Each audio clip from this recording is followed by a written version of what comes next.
नमस्कार। आज हम बनाएंगे दही वाले स्पेशल बैगन।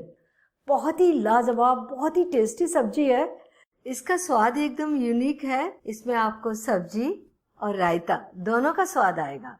तो शुरू करते हैं बनाना। प्याले में थोड़ा सा पानी ले लिया है। इसमें डाल देंगे 1 छोटी चम्मच नमक और मिला देंगे। ये एक लंबे साइज का बैगन ले लिया है। इसका डंठल पहले हटा देते हैं काट के।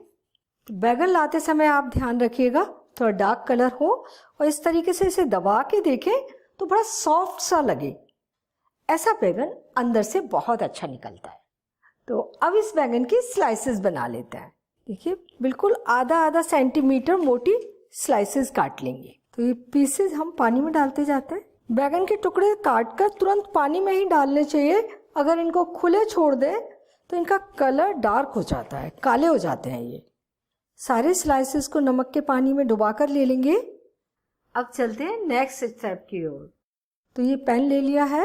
इसमें 3-4 टेबल स्पून ऑयल डाल देंगे। ऑयल गर्म हो गया, फ्लेम को मीडियम कर देते हैं और ये जो स्लाइसेस हैं इन्हें इसमें सिकने के लिए लगा देते हैं। इन्हें हल्का सा नीचे की ओर से गोल्डन ब्राउन होने तक तलना है। देखिए ये हल्का ब्राउन हो गया, इसे पलट देते हैं। दोनों ओर से ऐसे ही ब्राउन होने तक इन्हें तल लेंगे।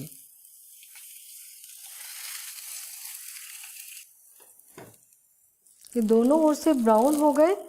इन्हें मैं निकाल कर प्लेट में रख लेती हूँ। और ये बचे हुए स्लाइसेस भी इसी तरीके से तलकर तैयार कर लेंगे।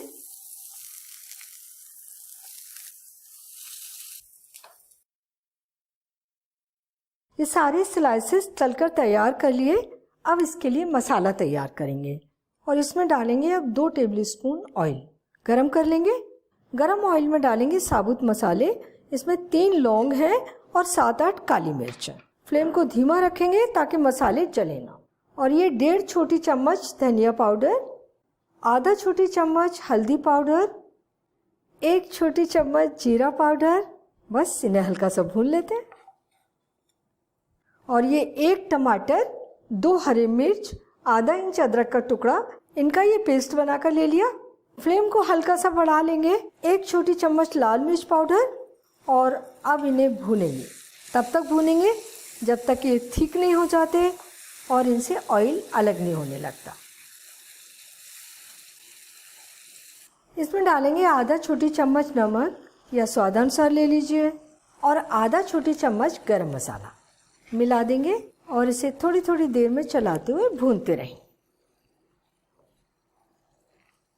देखिए मसाले से ऑयल अलग हो रहा है, मसाला भुन चुका है। फ्लेम बंद कर देते हैं।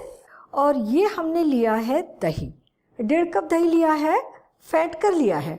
और इसके लिए एकदम गाढ़ा दही होना चाहिए और ताज़ा दही होना चाहिए, खट्टा दही नहीं चाहिए। पहले बर्तन के तले में थोड़ा सा मसाला रखते हैं और अब ये स्लाइसेस रख लेंगे। थोड़ा इनके ऊपर मसाला लगाएंगे। अब डालेंगे इनके ऊपर दही। पूरा दही से इन्हें कवर कर देंगे। दही के ऊपर थोड़ा सा चाट मसाला डालेंगे और थोड़ा सा हरा धनिया। और अब दूसरी लेयर लगाएंगे। तो ये स्लाइसेस और ये थोड़ा थोड़ा मसाला और अब इनके ऊपर दही। बाकी सब भी इसी तरीके से सेट कर लेते हैं। और अब फाइनली सबसे ऊपर दही की कवरिंग। अब इनके ऊपर एक तड़का लगाना है। तो इसमें डाल देंगे 1 टेबल स्पून ऑयल। गरम ऑयल में डाल देंगे आधा छोटी चम्मच जीरा। फ्लेम को बंद कर देते हैं और ये 2 लाल मिर्च साबुत डाल देते हैं। और अब मेरे पास ये थोड़ा सा मसाला था, वो मैं इस तड़के में मिला देती हूँ। और ये मसाले वाला तड़का अब इनके ऊपर डालेंगे। स्पेशल दही वाले बैगन सर्व करने के लिए तैयार है। और देखिए इस सब्जी को कितनी टेम्पटिंग लग रही है। बहुत ज़्यादा टेस्टी बनी है। इसे आप चपाती, चावल, पराठे किसी के भी साथ सर्व कर सकते हैं। सभी को पसंद आएगी और इतनी सब्जी परिवार के 3-4 सदस्यों के लिए पर्याप्त है। इसे बनाने में कोई दिक्कत नहीं आएगी। जब आप बैगन की स्लाइसेस तलें तो उन्हें ज़्यादा डार्क मत कीजिए और इसका मसाला बहुत ज़्यादा डार्क नहीं करना है। चलाते हुए ऑयल छोड़ने तक भून लेना है। इसके लिए जो आप दही लेंगे वो ताज़ा हो, गाढ़ा हो, खट्टा दही बिल्कुल नहीं लेना है। बहुत ही अच्छी सब्जी बनकर तैयार होगी। तो आप ये दही वाले बैगन बनाइए, खाइए और अपने अनुभव मेरे साथ शेयर कीजिए और मुझे बताइए कि मुझे आपके लिए और क्या बनाना है, और मेरे चैनल को सब्सक्राइब ज़रूर कीजिए।